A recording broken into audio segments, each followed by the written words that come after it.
दिनांक 2 सितंबर 2023 को स्वामी जी महाराज दयालबाग में दैनिक लघु सत्संग सुनाने के लिए अपने वैचारिक क्रांति मंच पर पधार चुके हैं।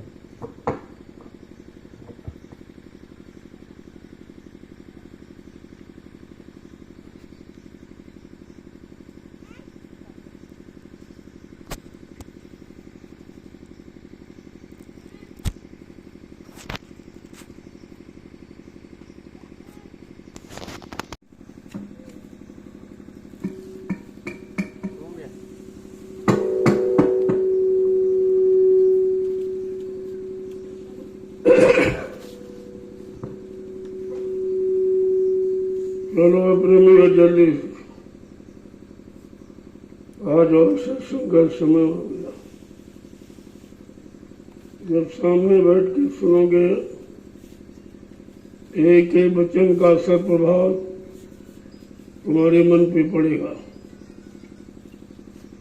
वैसे तो इस मन को किसी ने ठीक नहीं कर पाया। जिनको लोग कहते थे वो भी नहीं ठीक कर पाए। न ऋषि मुनि तपस्या करके ठीक कर पाए, न योगी योग साधना करके ठीक, न अवतारी शक्तियां मार काट करके मन को कंट्रोल नियंत्रण में कर पाए। इस मन ने सबको अपने में मिला के रखो और ये किसी में नहीं मिला। जब कलयुग में संत महापुरुष आए, उन्होंने ये रास्ता खोल दिया कि जब तक मन कंट्रोल नियंत्रण में नहीं होगा कोई काम परमार्थ कर नहीं सकते। अध्यात्म की तरफ तो आप चल ही नहीं सकते, क्यों? मन उसका आदि नहीं है। मन तो भोगों का आदि है, वो भौतिक जगत की तरफ चलता है, लेकिन अध्यात्म में कभी आने के लिए तैयार नहीं होता। ये तो संत महापुरुषों की दया है जो जबरदस्ती इस मन को मोड़ के रखे। ये मुड़ना नहीं चाहता, ये भजन नहीं करना चाहता, ये कोई अध्यात्म का कार्य करना नहीं चाहता, इतना मोटा हो गया। लेकिन कहते हैं धीरे धीरे रे मना धीरे सब कुछ हो। माली सीखे 100 घड़ा ऋतु आए भर। करत करत अभ्यास के जड़ मत हुए सुजान, रसरी आवत सिल पर पड़त निशान। ये जो प्रमाण रखे गए ये मन के लिए, अगर जीव लग जाए तो धीरे धीरे क्या नहीं कर सकता, क्या नहीं पा सकता। लेकिन लगा रहेगा तब तुम्हारा मन कभी लगता, कभी हट जाता, कभी बिल्कुल करने का नहीं इच्छा करता, कभी यहाँ रहने के लिए भागने की तैयारी करते। चलो चलो भगो भगो यहाँ से, यहाँ कुछ नहीं, यहाँ कुछ नहीं है कुछ। क्योंकि उसके मौज मस्ती के सारे साधन सतमत में समाप्त हो जाते हैं। इसलिए उसे तकलीफ होती है, उसे बहुत तकलीफ होती है। ये हम कैसे रहेंगे, हाँ तो कुछ है ही नहीं। क्योंकि संत मत बहुत रूखा फीका, इसमें जितना साधारण तरीका आप अपनाओगे उतनी जल्दी फलीभूत हो जाए। बहुत सादगी में तुमको कोई समझ न पाए, पहचान न पाए, नहीं सब छीन लेंगे। इस तरीके से अपने आप को भौतिक इंसानों से छिपा के रखना। कभी कहा भाई साधक को संसारी लोगों से आंख मिला के बात नहीं करनी चाहिए, कि उसके कर्म चढ़ते हैं। 80% पाप आंखों से होते हैं, इसीलिए दर्शन रखा गया। तो संत महापुरुषों का दर्शन करोगे तो जो तुम्हारे अंदर देखने से पाप और गंदगी आई वो धीरे धीरे खत्म हो। इसलिए उन्होंने दर्शन की प्यास गहनेरी कहा। दर्शन की प्यास हमेशा रखनी चाहिए, हर पल हर घड़ी।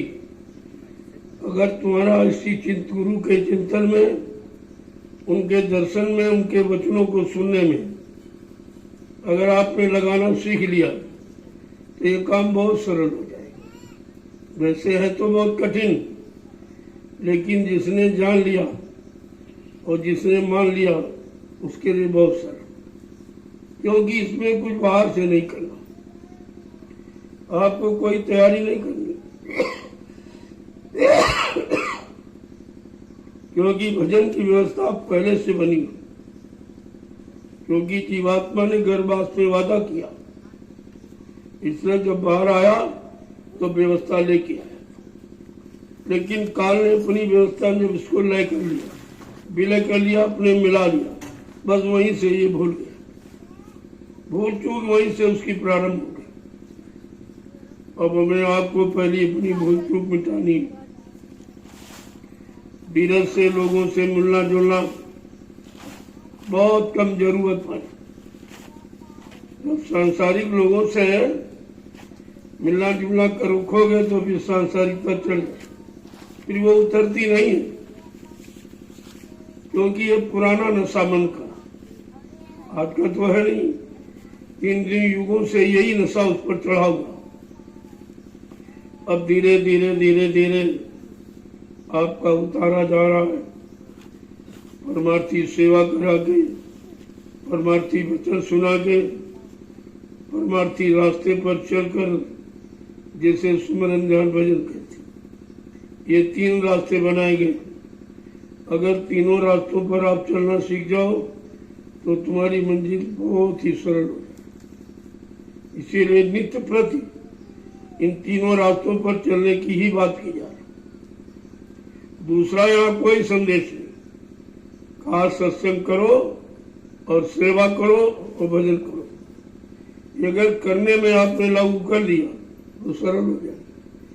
केवल चिंतन में, सुनने में, पढ़ने में, सुनाने में अगर समय दे रहे तो फिर बड़ा मुश्किल है, क्योंकि इसीलिए महापुरुषों ने कहा कि सांसारिक विद्या पढ़कर कोई यहाँ आएगा तो भटक जाएगा। बिना पढ़े पढ़ जाते हैं, पढ़े लिखे बह जाते हैं, क्योंकि वो पढ़ाई लिखाई जो आपने काले अक्षरों की वो तो अपनी तरफ घसीटेगी, और ये रास्ता बिल्कुल अलग है। शब्द और अक्षर में बहुत भेद है।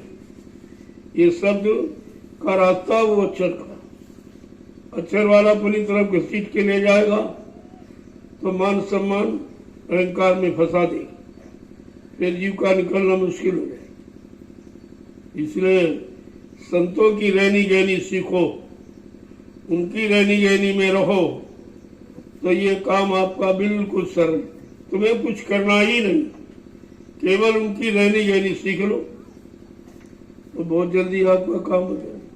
और रहनी गहनी भी बहुत सरल है, केवल समझनी है। अगर समझ लिया तो कुछ, वो आदेश पालन ही सर्वोपरि। जहाँ उन्होंने कोई आदेश ऐसा दिया और तुम उसमें चिंता करोगे, भ्रम करोगे, बोल भरम जाओ, क्योंकि तुमको ये रास्ता मालूम नहीं है और ये रास्ता तुम्हारे लिए नया बिल्कुल। जब बताया जाएगा तो मन पकड़ेगा उसको नहीं, क्योंकि उसमें उसको कुछ मिल नहीं रहा। जहाँ मिलता वहीं जाएगा, वैसे मिलना नहीं है, खोना है। लेकिन खोने वाली बात समझ में नहीं आती, क्योंकि उसको आपने खोना समझा नहीं है, मिलना समझा कि ये मिल जाए, ये मिल जाए, वो मिल जाए, और ये नहीं पता है कि मिलेगा कुछ नहीं, जो मिलेगा कुछ न कुछ तुम्हारा नुकसान कर देगा। तो संत मत के प्रेमी को बहुत संभल कर रहने की जरूरत। हर क्षण पल घड़ी काल तुम्हारा पीछा कर रहा। अगर दयाल की कृपा न रहे तो काल के जाने में तो देर थोड़ी लगेगी, तो साथ साथ तुम्हारे घूम रहा। भाई जिसके घर में रह रहे हो तो उससे कैसे बच पाओगे? 24 घंटे उसी के घर की बातें सुनते हो। उसकी घर की बातों का मतलब रहने के लिए ये मिल जाए, वो मिल जाए, ये बन जाए, वो बन जाए, क्योंकि तुमको ये मालूम नहीं है जो बनाने की बात कह रहा वो बिगाड़ने की बात। बस यहीं से समझ उल्टी हो जाती। तभी कह रहे हैं भाई संतों की बात समझ में नहीं आती। कहते हैं सात संत की उल्टी वाणी, बरसे कंबल भीगे पानी। तो उसका अर्थ उल्टा नहीं, सत्संग है। कंबल का मतलब जिसमें कंबल कम शक्ति कम ताकत, वो टिक नहीं पाएगा और वो शब्द की मार सह भी नहीं सकता, शब्द का बोझा उठा नहीं सकता, इतना जीव कमजोर है। लेकिन महापुरुष धीरे धीरे तुम्हारी आदत पकड़ने की बनाती कि धीरे से पकड़ के देखो तो वो सुनने देखने में भारी है, लेकिन जब पकड़ोगे अपने में उतारोगे तो बहुत सरल, क्योंकि आपको कुछ करना नहीं, सब मसाला तुम्हें करा कराया मिला। मंदिर तुम्हें बनाना नहीं, मंदिर बना बनाए मिला। मूर्ति तुम्हें खरीदनी नहीं, जीवात्मा सच्ची चेतन मूर्ति पहले से बैठी हो और वो कोई सामान प्रयोग करती नहीं। जो पूजा पाठ में सामान आप लाते हो खरीदते हो, उसको वो सामान कुछ चाहिए, क्योंकि उस सामान से उसका कोई ताल्लुकात नहीं, कोई समझ नहीं। और जितना सामान कम उतनी चिंता कर। यही तो आपको सीखना है कि संचय नहीं करना है, जो संचय कर लिया उसको कम करना, नहीं तो संचय भी तुम्हारा चिंता का कारण बन जाएगा। पहले संचय करने में चिंता की, ये हो जाए ये हो जाए, इकट्ठा हो जाए, फिर चिंता हो जाएगी इसकी सुरक्षा की, भाई सुरक्षा करो, कोई ले न जाए, कोई छीन न ले। तो कहने का मतलब चिंता का विषय ही संचय। अब संचय की भावना सबके अंदर, हर चीज का आप संचय करना चाहते, जबकि तुमको जरूरत भर उसका प्रयोग करना चाहिए। जो संचय करोगे वो तुम्हारे साथ नहीं है, क्योंकि सामान किसी और का आप संचय कर। ये बात तुम्हारे दिल दिमाग में है नहीं कि सामान किसी और का है, हमने तो इसको अपना मान लिया। अब आज से नहीं, 3 युगों से मान बैठे हो और उसी को कर रहे हो, उसी में रम गए हो। अब इतनी जल्दी उससे निकलना बहुत मुश्किल है, लेकिन निकालने वाला अगर समर्थ तो निकाले। जैसे अगर किसी दलदल में आप फंस जाओ तो तुम अगर स्वतः अपनी ताकत लगाओ तो और नीचे जाओगे, वो ताकत तुम्हारी ऊपर लाने का काम नहीं करे, क्योंकि तुम्हारे पैरों के नीचे कोई ठोस आधार नहीं है। इसलिए वो ताकत बजा निकालने की और नीचे ले जाए। अब कोई निकालने वाला जो उससे निकल गया हो, बाहर खड़ा हो, अगर रस्सी फेंक दे, ये पकड़ लो डोरी को, मैं निकाल लूंगा, ये सरल हो जाएगा। लेकिन अब रस्सी कौन डालेगा? किसके पास नाम डोर शब्द डोर है जो पकड़ा के तुमको इस भवसागर रूपी भोगों के दलदल से निकाल कर तुमको तुम्हारे घर पहुंचाएगा? तो उसकी बात अभी समझ में कहाँ है। उनकी तो पूरी तैयारी है। जिसने वादा किया है, जिसने नामदान नाम का आधार दिया है, तो उसका तो फर्ज है, उसकी जिम्मेवारी है। अगर नहीं जीव गए तो उनसे पूछताछ होगी। वही तुम कहते थे जीवों को लेने जा रहे और कोई नहीं आया। जब नानक जी के सारे जीव पहुंच गए, क्योंकि पहुंचाया बाग में बना जाते, फिर भी एक धोखे से छूट गए। और उनमें धोखा नहीं है, तो कोई न कोई लीला खेल जीवों को समझाने के लिए करते ही एक जीव छूट गया। जब वहां पर गणना गिनती की तो एक जीव कम निकला, फट से अपने जीवों के लिए। देखो जीवों से कितना स्नेह लगाव है, कितनी जिम्मेवारी की एक जीव के लिए। नानक जी को सतलोक से फिर वापिस आना, और वो तब तक संसारियों में चला जाता। अब तो हम साथी बराती बना लिए, तो कह रहे अरे भाई चलो। कहाँ चले? कहा नहीं, हमने तुमको नामदान दिया है भाई, तो घर जाने के लिए दिया था, यहाँ कैसे? तो वो सब ठीक है, लेकिन अब तो हमारे सब साथी हो गए, अगर तो आप सबको ले चलो तो मैं चल सकता हूँ। अब देखिए हमदर्दी कि अपने जीव को छोड़ेंगे नहीं और दूसरों को भी ले जाएंगे। तो एक जीव के सहारे कितने और चले गए नुगड़े, कुछ नहीं था, बोल गए।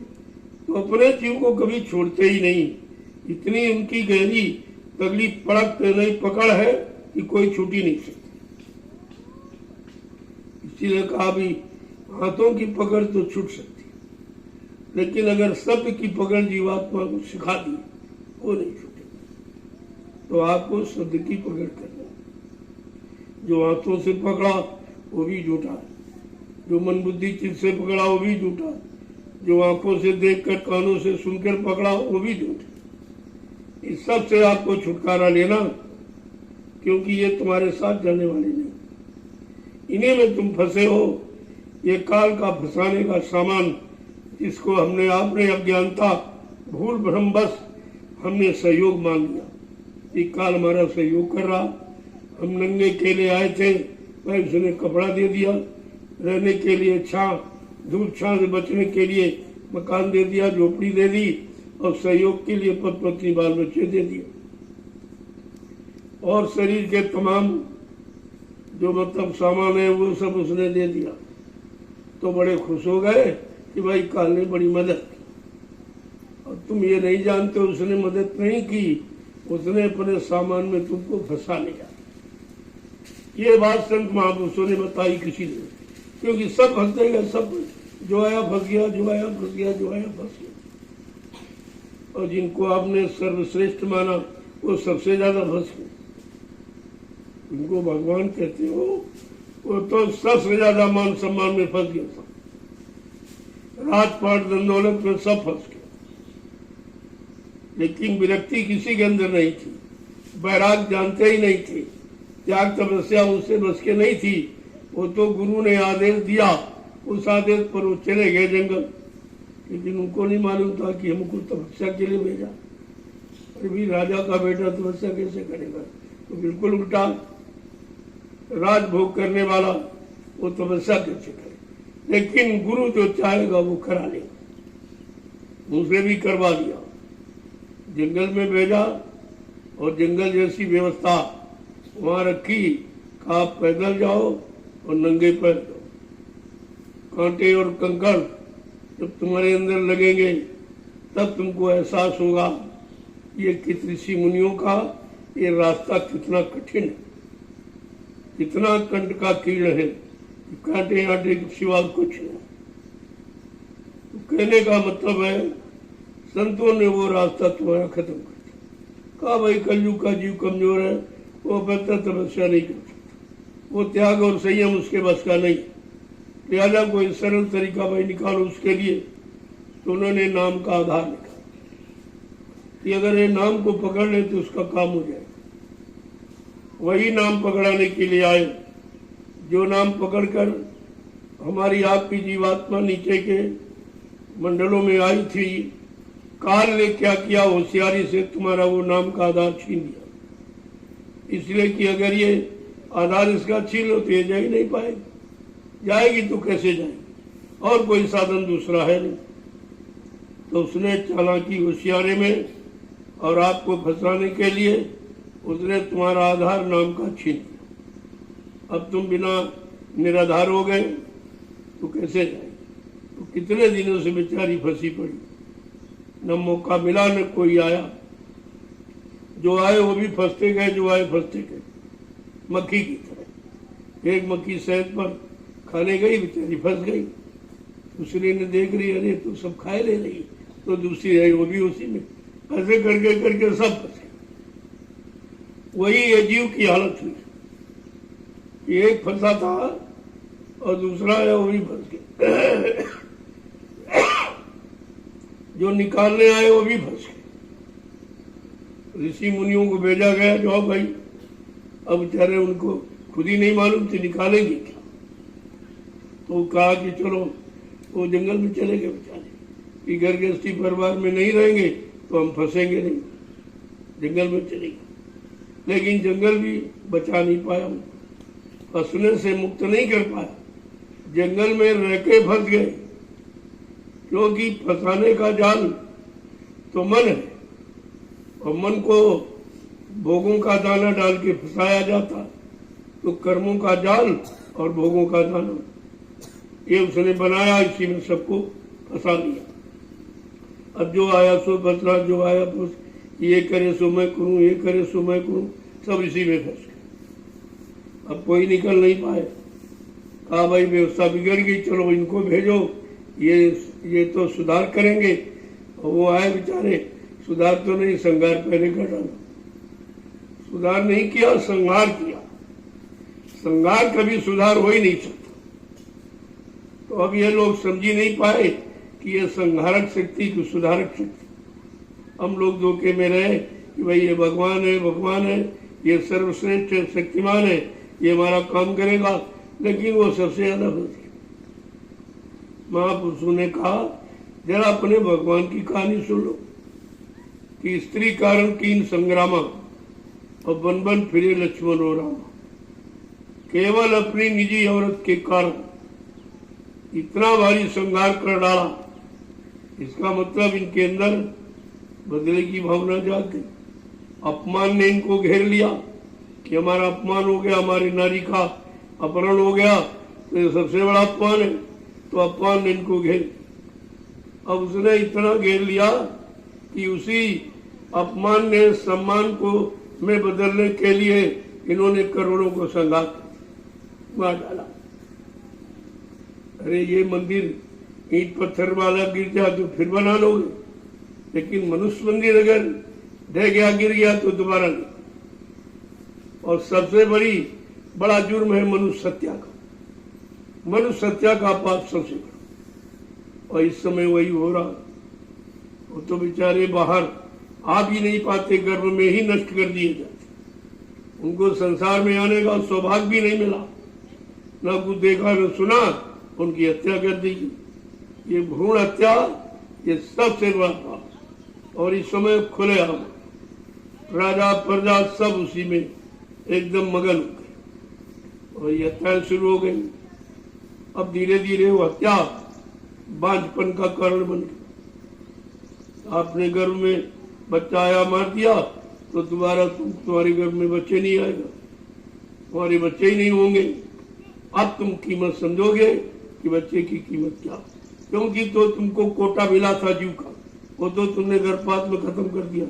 अब तुम्हारे पास कोटा है नहीं, दिया जाओ मिलेगा नहीं। तो ये सब बांध व्यवस्था बहुत जोर से कर, क्योंकि हमारे पास तो सभी तरह के लोग आते हैं। हमारे बच्चा नहीं, बच्चा दे दीजिए, हमारे बच्चा नहीं, बच्चा दे दीजिए। हमने बच्चे तो तुमको बहुत दिए गए, तुमने एक भी नहीं रखा। तुम समझे ज्यादा बच्चे हो, ज्यादा इनको मार दो, इनको गिरा दो, ये लड़कियां इसको मार दीजिए। ये तो सबसे बड़ी हत्या। जो नारी का रूप लेके आई, और नारी से नर पैदा होता, अगर नारी हो तो नर कहां से आएगा, उसको तुमने गर्भ में ही नष्ट कर दिया। ये सबसे बड़ी हत्या और बड़ी। लिहाजा धीरे धीरे धीरे ये धरती पापमय हो गई। महात्मा कहते रहे भाई धरती को नाराज मत करो, इस पर कोई अनैतिक कार्य मत करो। संहारक अगर नहीं मानोगे और धरती कहीं असंतुष्ट हो गई और उसने अगर करवट ले ली, ये सब रसातल में चला गया, कुछ नहीं बचा। लेकिन ये बात किसी के समझ में नहीं आई, कारण उनका पाप का घड़ा भर गया। उस घड़े को तो फूटना है, धीरे धीरे अब वो घड़ा फूटने वाला है। जब घड़ा फूट जाएगा, जो अंदर में सब बाहर बिखर जाएगा, बाहर बिखर जाएगा, ये पाप सब छा जाए चारों तरफ। फिर तो निकलना उससे बहुत मुश्किल है। निकालने वाला पूरे प्रयास में है, लेकिन निकलने वाले तैयार नहीं।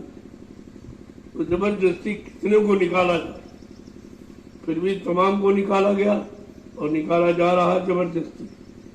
जीव उस काबिल नहीं है, फिर भी उसको मौका दिया जा रहा। अब बेचारा वो समझी नहीं पा रहा कि हमारा हितकर कौन है या अहितकर कौन, हमारा भला करने वाला कौन, हमारा नुकसान करने वाला कौन। हम अभी हित अनहित नहीं समझ पाए, तो फिर तुमने समझा क्या? हित अनहित तो पशु पक्षी भी समझता है, वो भी जानता है हमारा कहाँ हित है कहाँ अहित है। लेकिन मनुष्य होकर तुम हित अनहित को भूल गए, क्योंकि तुम्हारी चित्त वृत्ति प्रवृत्ति पाप की हो गई, मारकाट की हो गई। हिंसा हो गई। जब तुम अपनी औलाद को मार सकते हो तो तुम्हारे से रहम खत्म हो, तो तुम दूसरों की रक्षा क्या करोगे, क्या हिफाजत आप करोगे? तुमको अपने बाल बच्चों की चिंता नहीं रही। ये व्यवस्था सब बिगाड़ दी। अगर ऐसा नहीं होगा तो फिर वैसा कैसे होगा? जो कहा जा रहा सतयुग आएगा, सतयुग, फिर वो कैसे आएगा? तो कलयुग को तो विदा होना ही पड़ेगा। जब कलयुग जगह छोड़ेगा तभी तो सतयुग आएगा, और कलयुग ऐसे जाने वाला है नहीं, क्योंकि सब कलयुग के गुलाम कलयुग की हुकूमत को मान रहे हैं और उसी की बनाई व्यवस्था में रह रहे हैं और कर रहे हैं। केवल संत महापुरुषों ने उसके खिलाफ बिल्कुल विपरीत व्यवस्था खड़ी की और ऐलान कर दिया कि मैं कलयुग को भगाऊंगा। ये काम किसी ने नहीं किया। कलयुग को भगाने का काम वो करेगा जो कलयुग से ज्यादा ताकत रखे, तभी तो भगा पाएगा। और यहाँ कोई जो भी आया वो कलयुग की व्यवस्था में मिल गए। अरे कहा भाई इससे कौन जीते, इससे कोई जीतने वाला नहीं है। इसके राज में आए हो, चलो इसी जैसा कहो और इसके जैसा करो, तो सब उसी करनी में फंस गए। अब संतों ने ऐलान किया कि मैं कलयुग को भगाऊंगा, तो बड़ा आश्चर्य लोगों को हो रहा, या कोई नहीं भगा पाया। 3 युगों से इतनी शक्तियां आई, वो सब फेल हो गई और कलयुग में मिल गई, और कोई ने किसी ने भगाने की कहा ही नहीं, ना कोई कर पाया, तो भ्रम पैदा हो गया। लेकिन जिसने कहा है उसके पास तो साथ ताकत है। कहा मैं भगाऊंगा और सतयुग को लाऊंगा। खला कितने दिन के लिए? क्योंकि अभी युग तो पूरा नहीं हुआ, अभी तो प्रथम चरण है कलयुग का, 5,500 वर्ष ये प्रथम चरण। अभी तो करोड़ों वर्ष बड़े, कलयुग सबसे बड़ा है। यही शंका लोगों में समा गई कि कलयुग तो अभी खत्म हुआ नहीं, तो ये कह रहे कि कलयुग चला जाए। उन्होंने जो कहा उसको समझा करो। उन्होंने कहा कलयुग में कलयुग जाएगा और कलयुग में सतयुग आएगा। इस बात को अभी तक लोग नहीं समझ पाए। संतों के वचन बड़े अटपटे होते।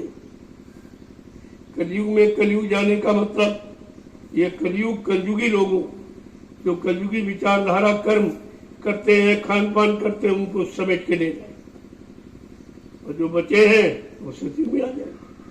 वो तो व्यवस्था तुम्हारे पास है। तुम अपने हाथ से अनुमान लगा लो कि 24 घंटे में तुम कितनी बार कलयुग में जाते हो, कितनी बार सतयुग में जाते हो। अपने से देख लो, तुम्हें खुदा पता चल जाएगा। कभी तुम्हारा मन कहता है नहीं भजन करो, नहीं भाई ये गरीब इसको सहयोग करो, अरे इसका पाई जिसकी सेवा करो, ये सतयुग का। और कभी ये अरे इनका छीन लो, इनका छीन लो, इनका ले लो, इनको मारो, इनको पीटो, इनको सब, ये क्या? ये कलयुग कल है युग, जहाँ लड़ाई झगड़ा मार काट हिंसा, ये कलयुग है। और जहाँ सुधार और संभाल और रक्षा और हिफाजत, ये सतयुग है।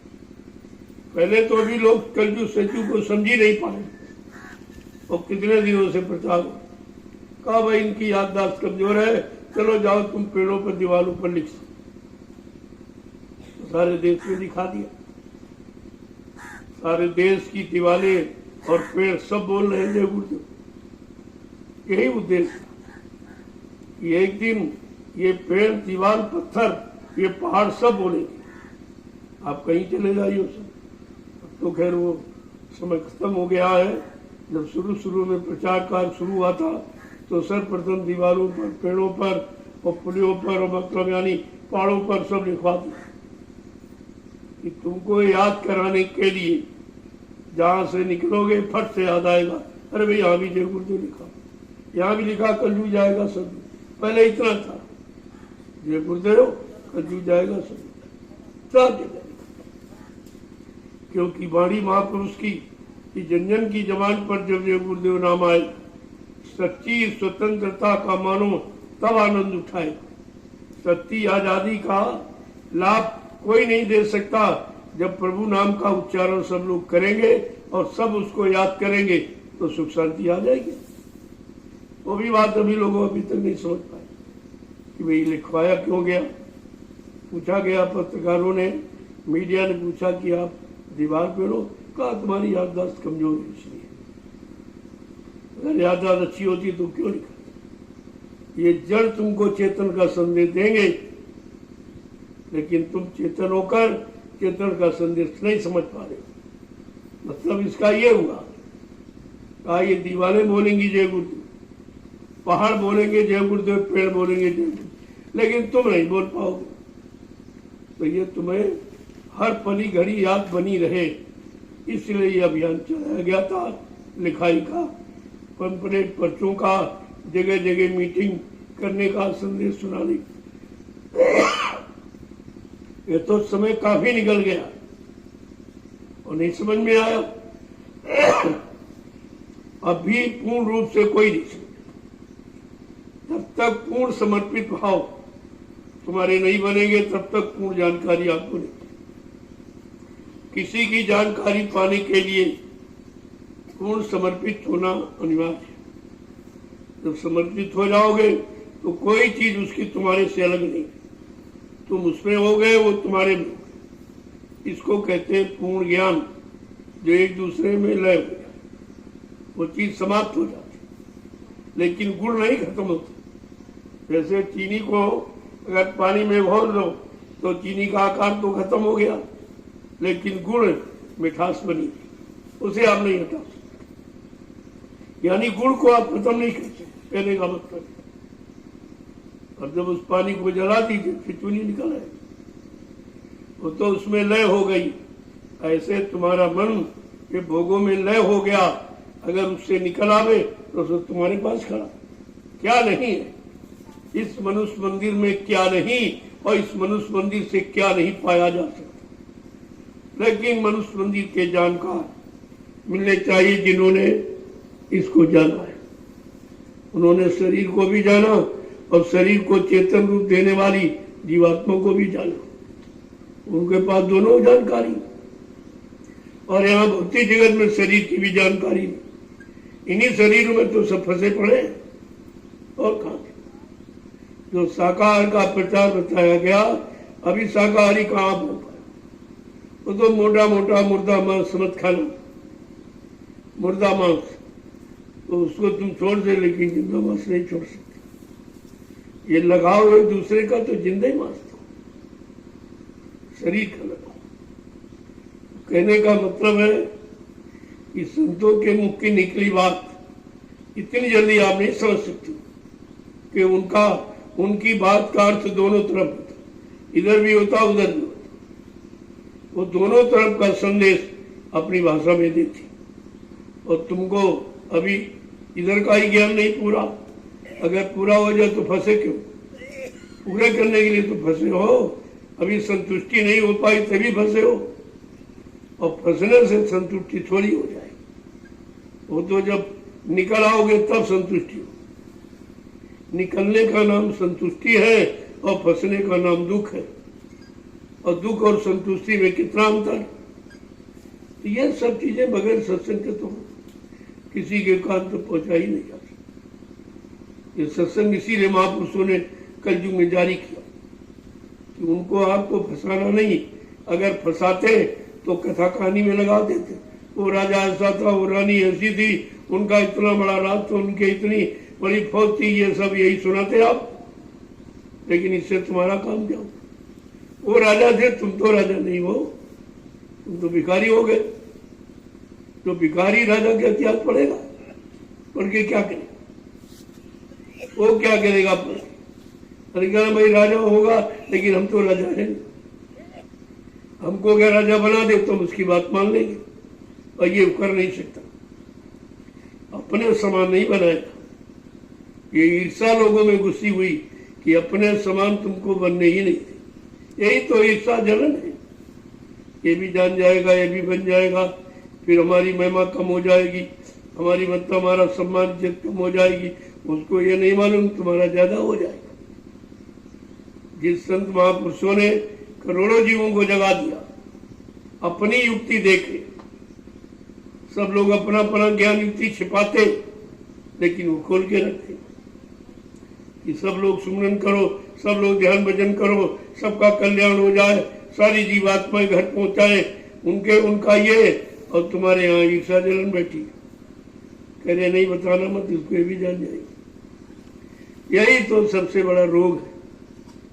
इस ईर्षा रोग को हटाना बहुत मुश्किल है, और मिलने वाला उससे कुछ नहीं। ईर्षा जलन की ऐसा रोग है जिसमें आपको कुछ मिलना नहीं, सब जाने जाना, लेकिन नहीं समझ में आ रहा। कैसे कहे, अगर समझ में आ जाता तो ये क्यों लिखते, करिए नित सत्संग बाधा सकल मिठाए, फिर ऐसा अवसर ना मिले दुर्लभ नर्तन पाए। हर रोज प्रतिरोज सत्संग करो, क्योंकि ये समय, ये घड़ी, ये वक्त आपको मिलेगा नहीं। जो आज यहाँ बैठे हो ये हमेशा नहीं मिलेगा। आज तो आपको बिना बताए ले आया गया, अगर बता दिया जाता तो कहते रहे बगीचे में क्या हुआ, हम सत्संग सुनने आए कि बगीचे में घूमने आए। अब उन्हें क्या मालूम कि कौन सा बगीचा ये क्या करेगा। कहा ये दयाल का बगीचा, तुमको दया देने के लिए, ये वृक्ष तुमको दया देने के लिए खड़े हुए। अरे तुम लेना तो सीखो, जैसे ये फल बिना मांगे दे देता, आप ना मांगो तभी देगा, क्योंकि वो कहता हम तो तुम्हारे लिए ये सब तैयार किया। अरे तुम सहूलियत से ले लो, लेकिन तुम डंडा मार के लेना चाहती, ईटा पत्थर मार के लेना चाहती।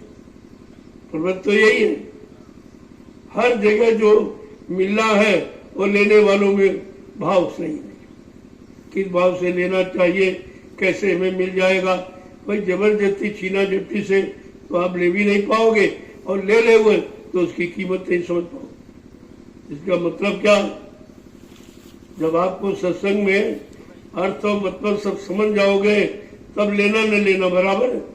जब समझ गए कहा हाँ ठीक समझ गए, ले जाओ, हमको जरूरत नहीं, हमने समझ लिया।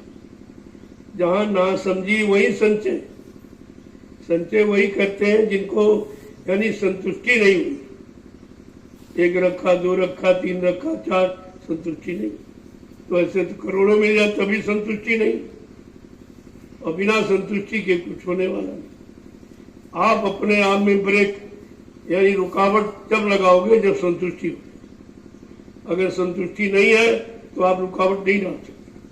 वो बराबर मन तोड़ता रहता, ये मिल जाए, ये मिल जाए, ये मिल जाए, फिर इनका मिल जाए, उनका मिल जाए, फिर कहेगा सबका मिल जाए, किसी पाल। ये प्रवृत्ति है मन की, और इसीलिए मन को ठीक करने का उपाय महापुरुषों के पास, किसी के पास नहीं, और किसी ने अपना मन ठीक भी नहीं कर पाया। जब ऋषि मुनि योगियों का इतिहास पढ़िए कि जब वो नहीं मन को ठीक कर पाए, उनके मन ने हजारों वर्ष तपस्या करने के बाद उनके मन ने उनको धोखा दे दिया, उसका भाव निकला नहीं है। ये काम क्रोध लोभ मोह अहंकार से शरीर बना, ये जाएंगे नहीं। लेकिन अगर गुरु ज्ञान मिल गया और गुरु ज्ञान को आपने समझ लिया तो ये रहते हुए भी तुम्हारे पर हमला नहीं कर सकते। इनका जबर जोर तुम्हारे पर नहीं चल सकता। तुम जब चाहोगे तो उससे काम ले लोगे, और आज अज्ञानता बस हमसे वो काम ले रहे हैं, और कल अगर गुरु ज्ञान मिल जाए और उस पर चल पड़ो तो उनसे तुम ज्ञान ले लो, तुम उनसे काम ले लोगे। जब जिसका चाहोगे उससे काम ले लोगे। तो ये प्रवृत्ति सर में उठी। अब ये भजन का रास्ता तो कलयुग में आया, पहले तो पूजा पाठ दिया, भजन था ही नहीं। अब धीरे धीरे वो पूजा पाठ भी भजन के लिए ही कराया गया था कि तुम भजन करने के काबिल अपने मन बुद्धि चित्त को बना लो। इसलिए कितनी दूर से बांध बांधा गया, सतयुग त्रेता द्वापर से ये शुभ कर्मों का बांध बांधा गया कि अपने मन को शुभ कर्मों में लगाओ। तो धीरे धीरे धीरे जब शुभ कर्मों का कोष इकट्ठा हो जाएगा तो तुम्हारे अंदर वो सच्चे महात्माओं की पहचान हो जाएगी और मिल जाएंगे तुम्हारा काम बना दे। वो तो काम करने के लिए आए और काम करके ही जाएंगे। वो तुम्हारे मानने न मानने से अपना काम नहीं बंद कर देंगे। तुम्हारे मानने न मानने से उनका काम थोड़ी हो जाएगा। हाँ ये जरूर है, तुमको लाभ लेना है तो नजदीक आ जाओ, ले लो तो अच्छी बात है, नहीं तो उनका तो काम होगा, उसे कोई रोक नहीं सकता। हर युग का इतिहास बता रहा कि काम करने वालों की संख्या बहुत कम रही, यानी भक्तों की संख्या कम ही रही, ज्यादा नहीं, कमी रही। लेकिन काम करने के लिए कहते हैं कि बहुत, अगर काम करने वाला स्वयं सर्वशक्तिमान तो उसको किसी की जरूरत नहीं, वो तो अपने आप स्वतः कर ले, कि उनका सीधा संबंध कुदरत से होता, वो स्वयं तो करेंगे नहीं कुछ, क्योंकि वो दयालु है, वो अन्य शक्तियों की बात मार काट हिंसा तो कर नहीं सकते। तो पहले तो मनाएंगे आपको लाभ देंगे, उससे भी आप अगर नहीं मान पा रहे और बार बार उधरी जा रहे और सुनते भी नहीं, समझते भी नहीं और करते भी नहीं, तो कहते चलो ये चार कुदरत कहा भाई जाओ, ये तुम्हारी बस कर। और कुदरत के समझाने का तरीका बहुत खराब, वो तो विनाश का तरीका, वो समझाए मनाएगी थोड़ी, हो तो विनाश कर, और विनाश में क्या तुम अपने आप को बचा पाओगे? इसीलिए आज संत महापुरुषों ने कहा वो कर तो सकते चुटकी बजाते, लेकिन चुटकी बजाने में तुम भी नहीं बच रहे हो, तो अपनों को बचाना और उनको सीख देना है, इसलिए दे रहे। देर तो तुम्हारे बचाने में, हमारा कोई गांव शहर अलग तो बसा नहीं कि गुरुदेव नगर कहीं अलग बस गया, इनको बचा लिया जाए। तुम सबके बीच में रह रहे हो, अरे उनके साथ कोई आफत डाल दी जाए तो तुम भी तो नहीं बचो। हाँ, इतना है कि वो अगर खत्म हो जाएंगे तो तुम झुलस जाओगे, आज तो तुम्हारे पर भी आएंगे। पास रह रहे हो तो आज वो मतलब आपको भी नहीं। अब ये थोड़ा सा ये बनाया जा रहा कि भाई तुमको उनसे अलग कर दिया जाए, नहीं तन से तो मन से अलग हो जाओ, नहीं बाहर से तो अंदर से अलग हो जाओ। वो सामान इकट्ठा करने में पड़े, उनको इकट्ठा कर लेने दीजिए और तुम धीरे से निकल चलो, उनके सामान में बाधा न डालो, और वो बचने वाले अपना सामान इकट्ठा करेंगे, तुम्हारे से उनका कोई मतलब ही नहीं, तब तुम धीरे से निकल जाओगे, कोई रोक नहीं पाएगा। इसलिए महापुरुष ने कहा इस मन को तो ऋषि मुनियों ने नहीं ठीक कर पाया, तपस्या करके, योग साधना करके, ब्रह्मचर्य का पालन करके और इतनी संहार कर डाला, मार काट, लेकिन अपने मन को नहीं मार पाए।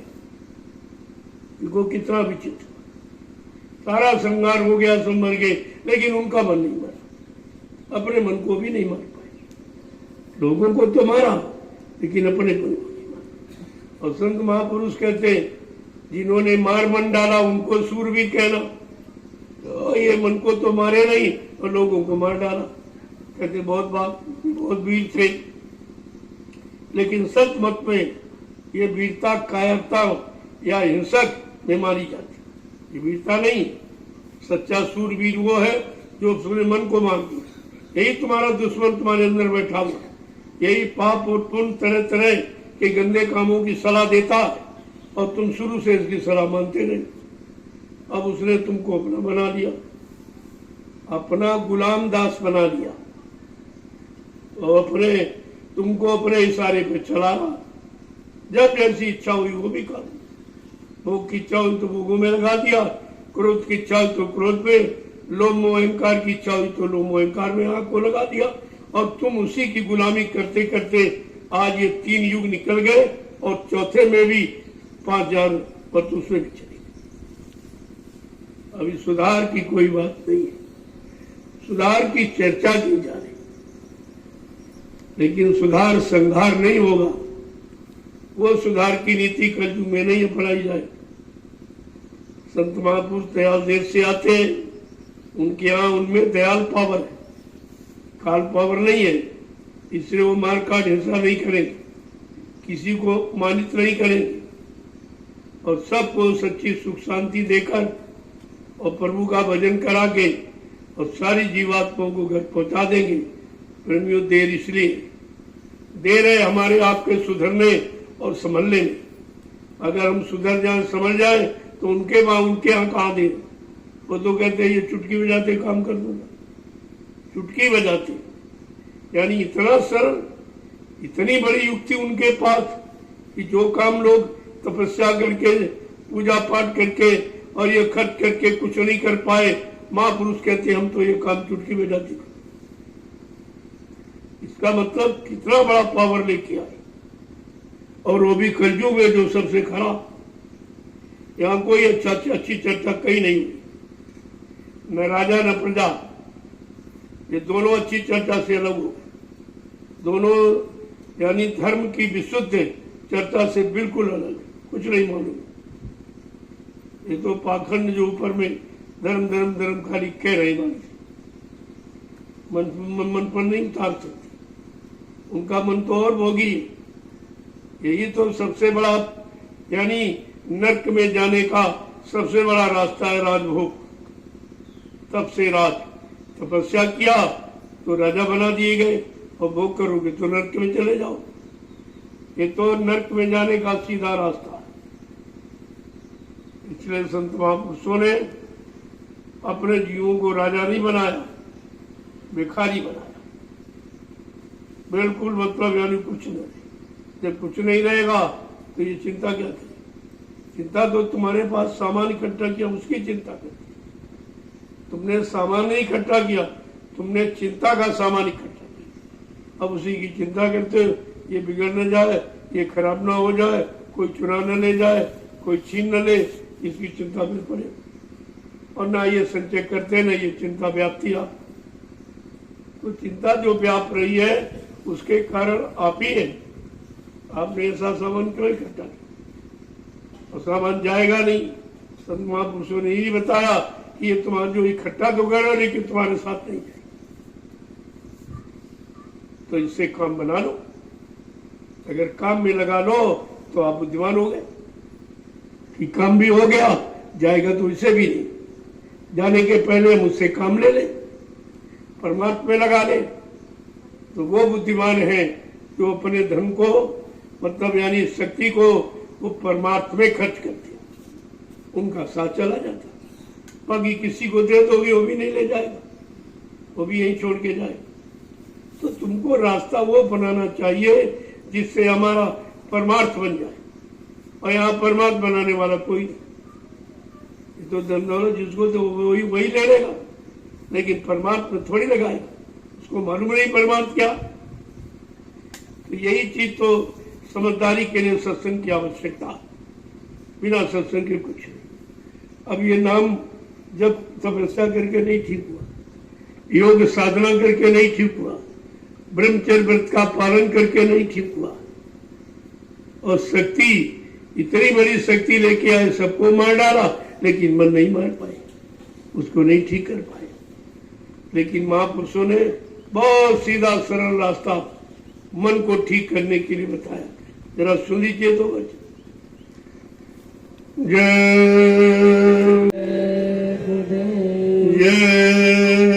गुरुदेव, जय गुरुदेव। नाम किसका? जय गुरुदेव। नाम किसका? प्रभु का। प्रभु का प्यारा नाम। आज इस दयाल बाग में लघु सत्संग में सम्मिलित होने वाले सच्चे आशिक प्रेमी जन, जिनको यह सौभाग्य मिला है कि हमको अपने घर जाने का रास्ता पर चलने का सहयोग मिला, क्योंकि आपने ये रास्ता कभी तय तो किया नहीं था, मालूम ही नहीं था। तो सहयोगी की आवश्यकता, जो सहयोगी मिल जाए तुम्हारे मन को शांत कर, धीरे धीरे भोगों विषयों से हटाए, ऐसा अनुभव करा दे, तो ये काम सरल हो सकता। तो इसलिए महापुरुष जब जब आए उन्होंने हटाने का ही काम किया, लगाने फंसाने का काम नहीं किया। यद्यप जीव तो बेचैन हो जाता है कि रे हमारा काम बिगाड़ दिया, हमारा सामान छीन दिया, हमको इससे अलग कर दिया, लेकिन जीव को तो पता नहीं है कि किसी ने अलग किया जा रहा। तो धीरे धीरे धीरे जब सत्संगों में आने लगे, वचनों की मार पड़ी शैतान मन पर, तब धीरे धीरे मन संभलने लगा। बिना वचनों के मार की और कोई मार इस पर असर नहीं करती। तीर तमंचा भाला बच्ची तो कितना राम ने चलाया, कितनों को मार डाला, लेकिन मन तो शांत किसी का नहीं। मर गए उनका भी नहीं और जिन्होंने मारा उनका भी नहीं, दोनों ऐसे रह गए बेचारे। तब कलयुग में संतों ने रास्ता निकाला कि तुम अपने मन से ये कहो कि मन तुम भजो गुरु का नाम, भजो गुरु का नाम, मन तुम भजो गुरु का नाम, मन तुम भजो गुरु का नाम। थे महापुरुष थे मन तूने सबको भजा, काम को, क्रोध को, लोभ को, मोह को, अहंकार को, और तू शांत नहीं हुआ। उनके भजने से, उनका नाम लेने से तो तू और खराब हो गया, बजाय बनने के खराब हो गया। तो अब जरा तू, जो गुरु ने तुझे नाम दिया, जो नाम दान दिया है गुरु का, वो नाम, तो गुरु नाम देता वही उसका नाम। तो गुरु के दिए नाम को भज, भज माने उसमें भन जा, मिल जा।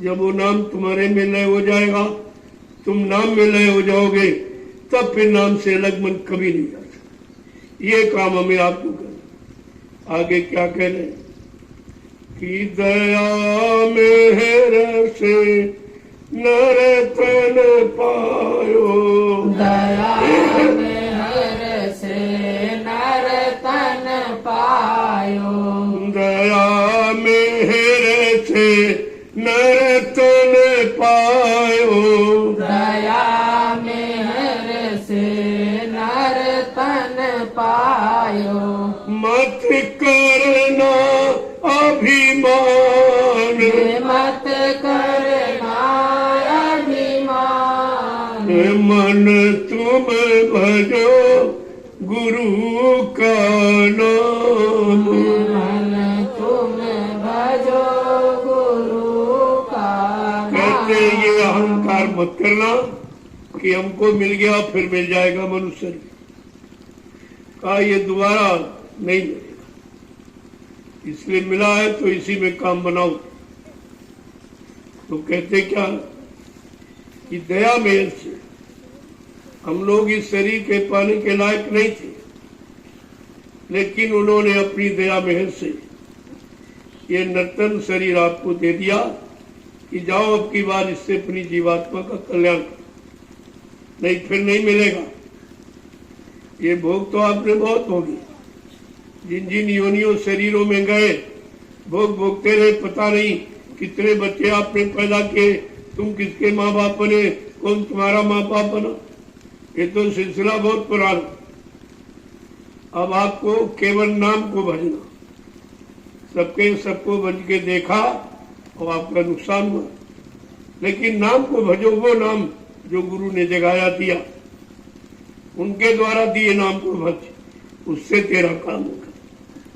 आगे क्या कह रहे हैं कि एक दिन खाली पड़ा रहेगा, एक दिन खाली पड़ा रहेगा, एक दिन खाली पड़ा रहेगा, एक दिन खाली पड़ा रहेगा, जाए बसे शमशान, जाए बसे शमशान, मन तुम भजो गुरु का नाम, मन तुम भजो गुरु का नाम। कहते अगर नहीं करोगे तो एक दिन ये खाली पड़ा दे, कोई पूछने वाला नहीं हो। किससे खाली होगा? आत्मा निकलेगा, और उससे आत्मा निकलने के बाद ये बिल्कुल खाली, कोई इसका प्रयोग नहीं कर सकता। न ये किसी सामान का प्रयोग जो इसने इकट्ठा किया, संचय किया, जीवात्मा निकल जाने के बाद तुम शरीर से कोई सामान का प्रयोग नहीं करते, क्योंकि शरीर मुर्दा हो गया। मुर्दा तो काम करेगा नहीं, चेतन काम करेगा, और चेतन है शरीर में केवल जीवात्मा, बाकी सब जड़। हम जड़ को अज्ञानता बस अपना मान बैठे, ये सबसे बड़ी अज्ञानता कि जड़ को हमने चेतन मान लिया और चेतन को चेतन नहीं समझा। पहली बात तो ये जानकारी किसी को नहीं, कहते शरीर चेतन चल रहा, फिर रहा, काम कर रहा, खाना पीना ये सब, लेकिन ये नहीं समझ रहे ये किस शक्ति के द्वारा करना। अगर वो शक्ति निकाल दो फिर ये काम करके दिखाए, न ये भोजन करेगा, न कपड़े पहनेगा, न मकान में रहेगा, न मकान बनाएगा, न किसी की मदद करे, कुछ भी नहीं कर सकता। और एक दिन ये स्थिति आपकी होगी, जो उस स्थिति के आने के पहले तुम इससे काम नहीं, ये तुम्हारी बुद्धिमानी है। महापुरुष ने कहा ये किराए भाड़े पर मिला, यदि किराए का सामान ले आते हो तो उसको प्रयोग करने की कोशिश करते, जल्दी जल्दी प्रयोग करो, नहीं वो आ जाएगा, सामान भी ले जाएगा, पैसे भी ले जाएगा, तो आप उसका प्रयोग करना सीख गए। लेकिन इस किराए मकान का प्रयोग नहीं सीखा, ये भी किराए भाड़े के लिए कुछ दिन के लिए मिला, और इसके बाद आपको खाली करना पड़ेगा, और फिर अब ये काम आएगा नहीं। देखो किस तरह से समझा के कह रहे हैं कि जो धन तुमको दिया गुरु ने, जो धन तुमको दिया गुरु ने, जो धन तुमको दिया गुरु ने, जो धन तुमको दिया गुरु ने, इससे कर कुछ काम, इससे कर कुछ काम, मन तुम भजो गुरु का नाम, मन तुम भजो गुरु का मेरे जो धन नाम। गुरु ने तुमको दिया, जो यहाँ कोई नहीं दे सकता, कला रे उससे कुछ काम कर, उन्होंने काम करने के लिए दिया तो उससे कुछ काम कर लो, नहीं दिया हुआ धन बेकार, और जिसके लिए दिया वो काम भी नहीं हुआ, तो कैसे में करना, पहले करने की बात सोचो, और कैसे तुम कर पाओगे। अपनी शक्ति के अनुसार भक्ति करो, देखा देखी नहीं, अगर देखा देखी करोगे तो नुकसान हो जाएगा। देखा देखी तलब बाढ़े रोग और छीजी काया होगा रोग। तुमने किसी को देखकर शुरू किया, हो सकती तुम्हारे बहन में, तो बजाय काम के आपको नुकसान हो जाएगा। अपनी यथाशक्ति के अनुसार आप भक्ति करो, यानी आदेश पर। सब तो नहीं कर सकते पूरा, लेकिन कुछ तो कर सकते। जब कुछ करने की आदत बनाओगे तो धीरे धीरे सब आगे क्या समझा के कह रहे, देखो एक एक बात को कैसे समझा कि अंत समय यूं ही लुट जाएगा, अंत समय यूं ही लुट जाएगा, अंत समय यूं ही लुट जाएगा, अंत समय यूं ही लुट जाएगा। संग न जाए छदाम, संग न जाए छदाम, मन तुम भजो गुरु का नाम, मन तुम भजो गुरु का नाम। कहते कि नहीं कुछ करोगे तो आखिर में लूट लिए जाओ। लूट तो गए हो और लूट रहे हो, लेकिन समझ नहीं पाए, सब तुमको लूट रहे। कोई तन से लूट रहा, कोई मन से, कोई धन से लूट रहा, कोई सामान से, यानी सब तरह से लूट रहे, लेकिन लूट रहे हो फिर भी समझ नहीं पा रहे हो कि हम लूट रहे। इतनी अज्ञानता और मतलब यानी इतनी नासमझी हो गई कि उसकी समझ नहीं कि हम लूटे जा रहे हैं, हम पीटे जा रहे हैं, रोज हम ठगे जा रहे हैं, लेकिन हम समझ नहीं पा रहे क्योंकि हम लूटने को समझते हमारा काम हो रहा, ये समझ रहे कि हमारा काम हो रहा। वो कभी ये नहीं सोचता कि हम लूट रहे हैं, अरे काम हो रहा। तो कहते हैं अंत समय यूं ही लूट जाए। अगर इस शरीर से भजन न किया और मन बुद्धि चित्त से और गुरु की पहचान न की और धन को परमात्मा में नहीं लगाया तो हम समझते कि सब लूट जाए। तुम कहते एक सलाम भी नहीं ले जा सकते, वैसे आप एक पैसा नहीं ले जा सकते। अगर परमात्मा में लगाना सीख जाओ तो एक एक पाई लेके जा सकते। तरीका है, ऐसा नहीं है, लेकिन वो तरीका संत महापुरुषों के पास। परमार्थी जगह पर चलना उनको मालूम और परमार्थी शब्द का सच्चा अर्थ उन्हीं को मालूम। वो तुम्हारा परमात्मा में लगा देंगे तो तुम्हारा धन भी तुम्हारे साथ चला जाएगा और इस धन से तुम्हारा काम करा देंगे। यानी भजन वाला काम को धन से करा देंगे। केवल लगाने की कला है कि कहाँ लगाया जाए और जिससे यानी भजन जैसा काम हो जाए, भजन वाला लाभ मिल जाए तो उसको परमार्थ मिला। परमार्थ का मतलब तुमको तो लाभ मिलेगा ही, लेकिन तुम्हारे जाने के बाद जब तक वो धन से बनी व्यवस्था रहेगी तब तक आपको लाभ मिलता रहेगा। इतना बड़ा बेनिफिट कोई नहीं दे सकता, कोई नहीं दे सकता। देखो कैसे आगे क्या कह रहे हैं कि ये संसार रहने का सपना, ये संसार रहने का सपना, ये संसार रहने का सपना, ये संसार रहने का सपना, आए किया विश्राम, आए किया विश्राम, मन तुम भजो गुरु का नाम, मन तुम भजो गुरु का नाम। कहते हैं संसार स्वप्नवत है। जैसे रात में आप कोई सपना देख रहे, सुबह आंख खुली तो कुछ नहीं, कुछ नहीं। वो आंख बंद करके सपना देख रहे हो, कुछ नहीं, और ये आंख खोल करके देख रहे हो, ये भी कुछ नहीं।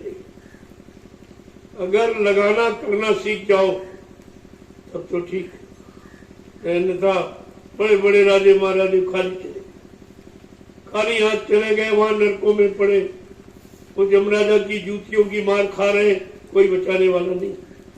पूछा जा रहा तुमको धन दिया गया, खजाना दिया गया, तुमने कहाँ लगाया, क्या किया उस धन का? ये मार पड़ती, क्योंकि धन धर्मार्थ परमार्थ के लिए होता है और तुमने धर्मार्थ परमार्थ सेवार्थ कुछ नहीं किया तो उसकी भी मार पड़ेगी कि तुझको दिया गया, तूने अच्छे सच्चे काम में क्यों नहीं लगाया। सब मतलब बेमतलब के कामों में खर्च करता रहा, उससे कोई परमार्थ बनने वाला नहीं। उसमें लगाओ जिससे तुम्हारा परमार्थ बन जाए। अब परमार्थ केवल संत महापुरुष जानते, कोई जानता नहीं।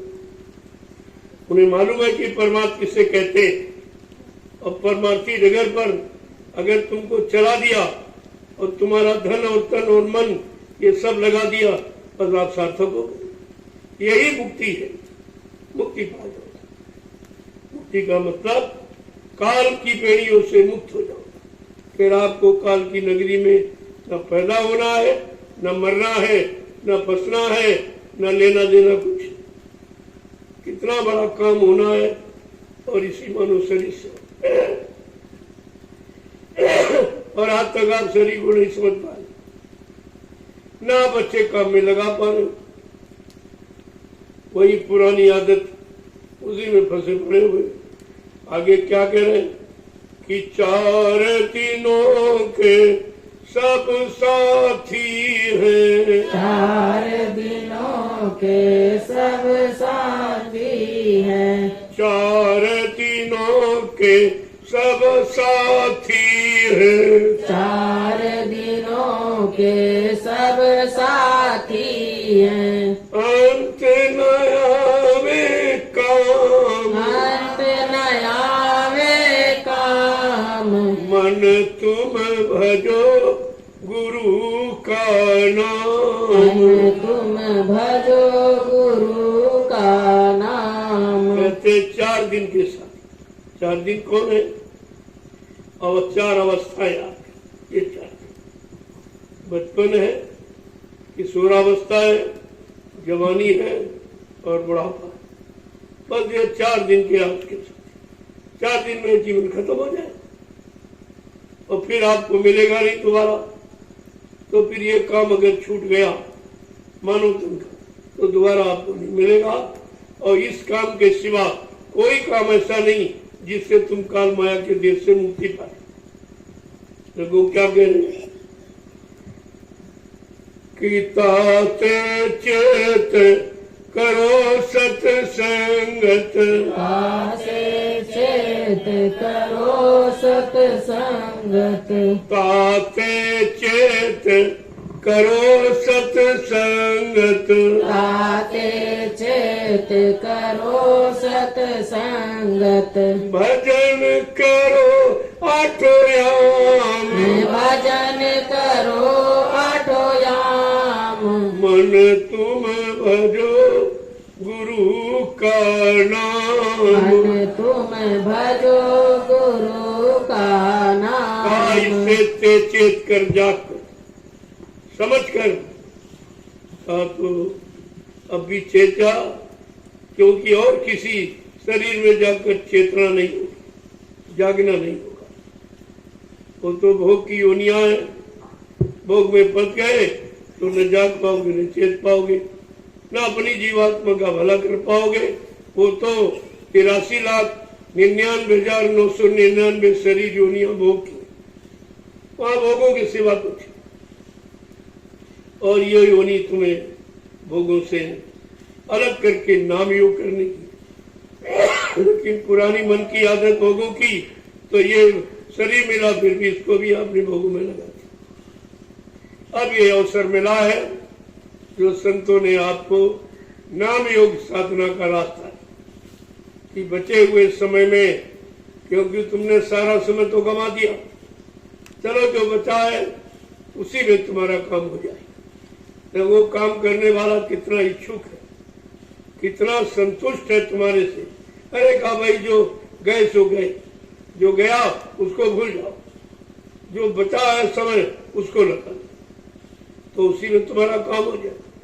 उन्होंने तो बहुत कम समय रखा, 1 घड़ी आधी घड़ी, आधी माँ पुनियाप। कहते गोस्वामी जी साध संगत कटे को। अगर सच्चे साधकों की संगत मिल जाए तो करोड़ों जन्मों के पाप क्षय हो जाए।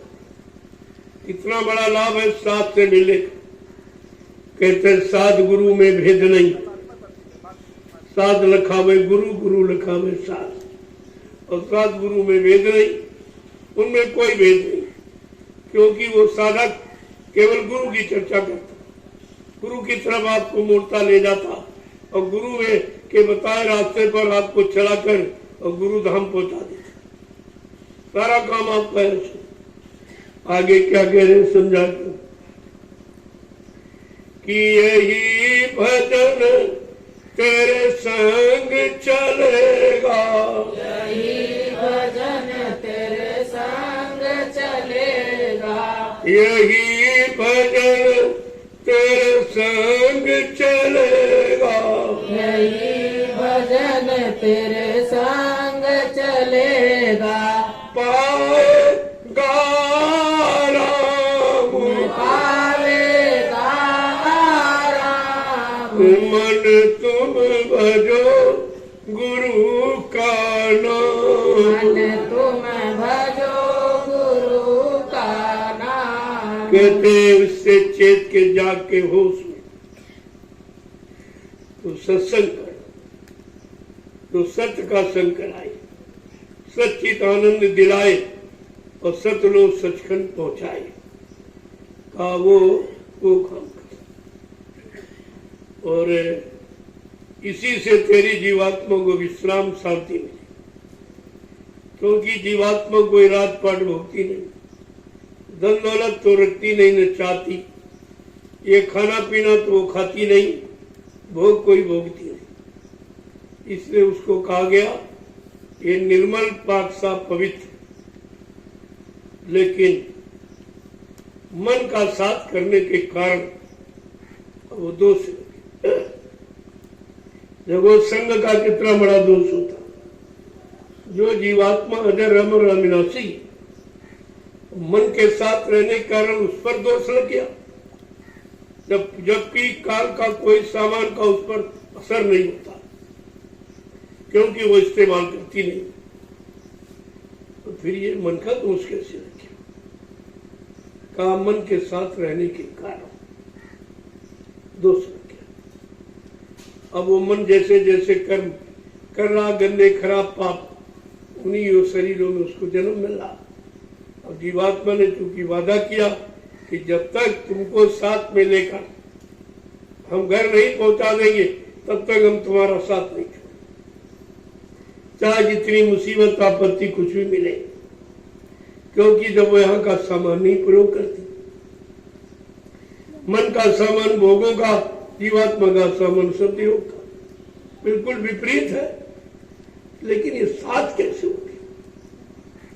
कैसे मन के साथ फिरे बौरानी, कहा तू मन का साथ करके पागल हो गई, और तेरे कुछ भी काम भी नहीं आ रहा, और तो कुछ चाहती भी नहीं, फिर तू फंस कैसे गई?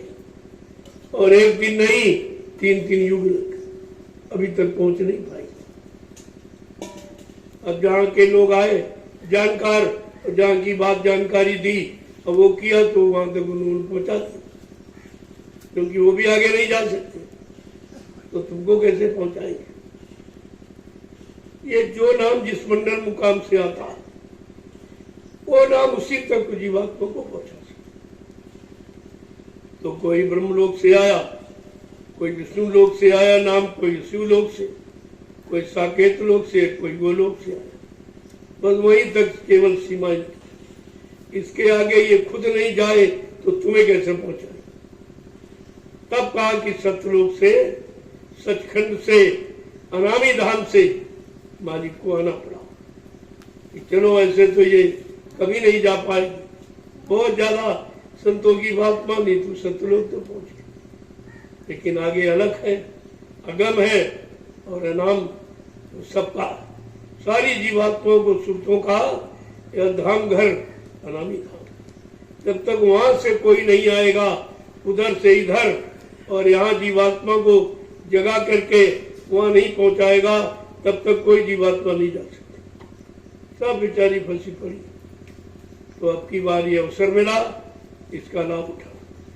क्या कह रहे महापुरुष समझा के कि दया मेहर से, दया मेहर सतगुरु से लेकर, दया मेहर सतगुरु से लेकर, ये दया, ये कृपा, ये मेहरबानी यहाँ कोई नहीं दे सकता, केवल सतगुरु देने आए उनसे ले लो। और तुम यहाँ कहीं पत्थर के आगे झुक रहे हो, कहीं कागज कैलेंडर, कहीं पानी तीरथ मूर्त, जहाँ कुछ है ही नहीं, जहाँ कोई चेतन का नाम निशान नहीं, और तुम्हें ये ज्ञान नहीं कि चेतन देगा कि जड़ देगा, अरे मुर्दा देगा कि जिंदा देगा, इतने भी बात तो समझ में आई नहीं। और सब पे सब उसी जड़ता की ममता में फंस गए, और जिन निकालने आया उसकी बात सुनते नहीं। कहते यही भजन तेरे संग चलेगा। अगर साथ जाने की बात सोचो तो शरीर इंद्रियों से की गई कोई पूजा, कोई पाठ, कोई तीरथ, कोई दान और हरमन जमन जब तक ये तुम्हारे साथ नहीं जाता, क्योंकि शरीर से आपने किया, जब शरीर नहीं जा सकता तो ये कैसे जाए?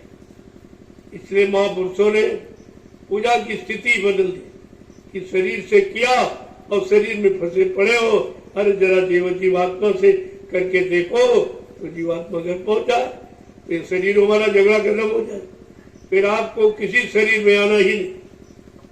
जब शरीर में आना नहीं तो दुख का कारण बनना नहीं, मृत्यु का कारण बनना नहीं, फंसने का कारण बनना नहीं, भोगों की गंदगी आनी नहीं।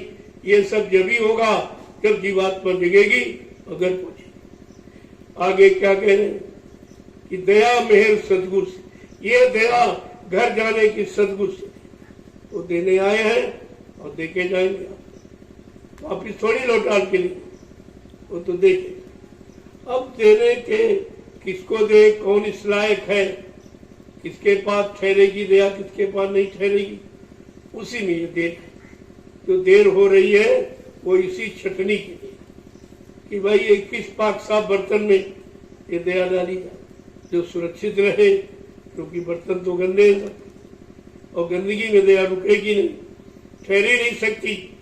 तो पहले आपके बर्तन को साफ किया जाए, किससे?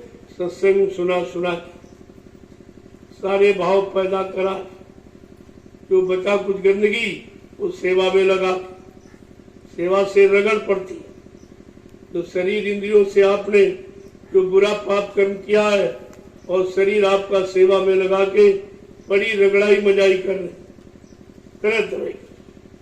धीरज से अगर ये कर लो, विश्वास आ जाए तो काम आपका जल्दी हो जाएगा। लेकिन सेवा भी मन नहीं लगता, कहीं कहेगा धूप है, कहीं कहेगा गर्मी है, कहीं कहेगा जाड़ा लग रहा, कड़ा बरसात हो रही। अरे ये तो ऋतुएं आती जाती रही, ये तुम्हारे सोचने से ये ऋतुओं का काम नहीं बंद हो जाए। तुमको अगर यानी मतलब बुद्धि है तो अपना काम बना लो। तो कहते हैं ये दया, ये कृपा, ये मेहरबानी, ये सहयोग सतगुरु से वो दे देंगे। देने आए हैं, देके जाएंगे।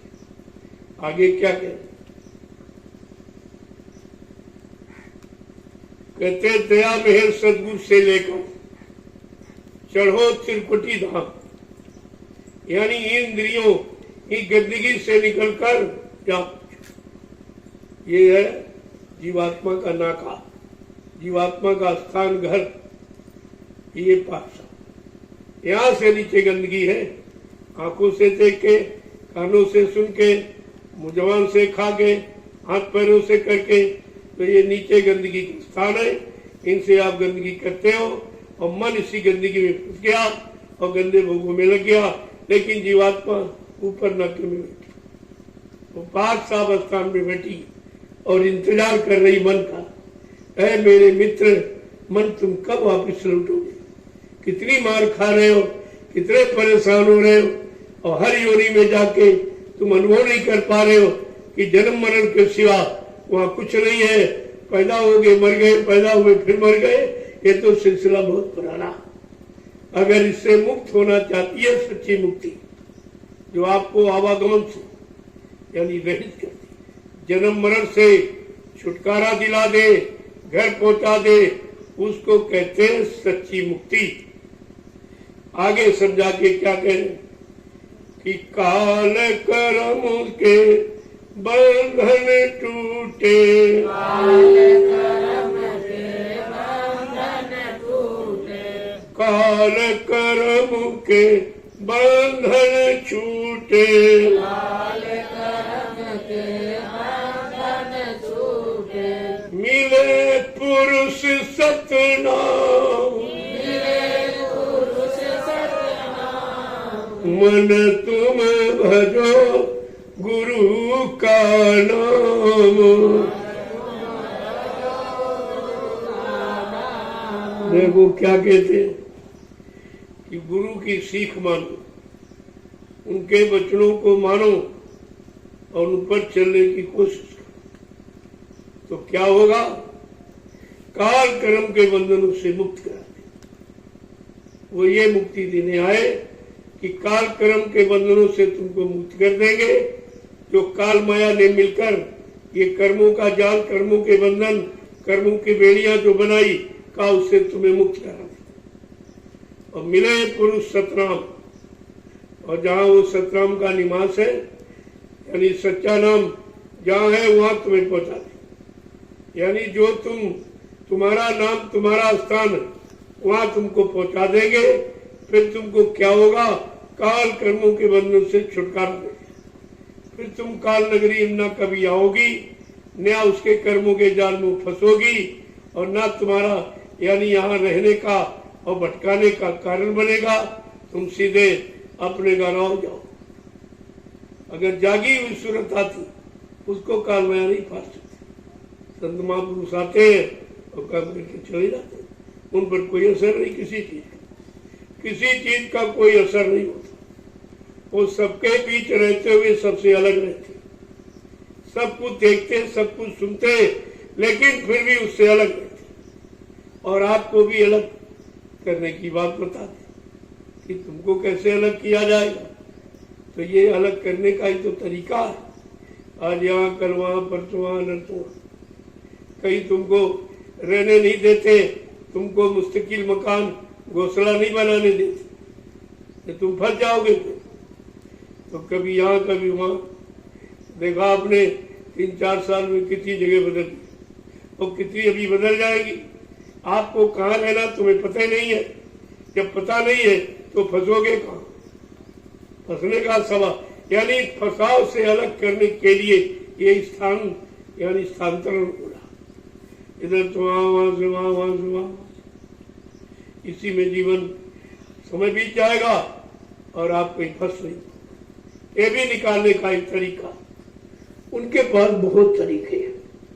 अब कौन तरीका तुम्हारे साथ अपनाएंगे कि जिस तरीके को आप बर्दाश्त कर सको, और जो कर ही न सको ऐसा तरीका भाई किस काम का, जो तुम्हारे काम ही नहीं आया, तुम्हारे काम ही नहीं हुआ।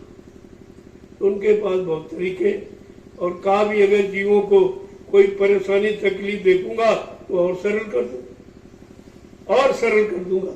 ये भी वादा, ऐसा नहीं है, छोड़ने का वादा नहीं है, ले जाने पहुंचाने का वादा। अब तुम किस तरीके से पहुंचोगे, कैसे जाने के लिए तैयार, भी तो तुम मचल रहे हो। नहीं यही रहेंगे, ये मिल जाए, वो मिल जाए, वो मिल जाए, वो मिल जाए। अभी तो मचल रहे हो, तुम्हारा मन मचल रहा इतना पाने के बाद भी, अभी इसका मचलना नहीं बंद हुआ। कहा जो मिला है, अरे ये सोच जो मिला उससे तू कितना संतुष्ट, जो मिला उसी में रो रहा, चिल्ला रहा। जो और मिल जाएगा तो और ज्यादा रोने लगेगा, लेकिन ये बात भूल गया है।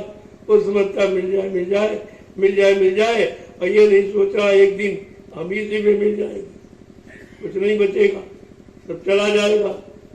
तो कह रहे कि अगर तू कहना मान ले और सत्संग वचनों को सुनकर अगर तू अपने मन को शांत कर दे, हटा दे गंदगी से, तो तेरा काम जल्दी हो जाए।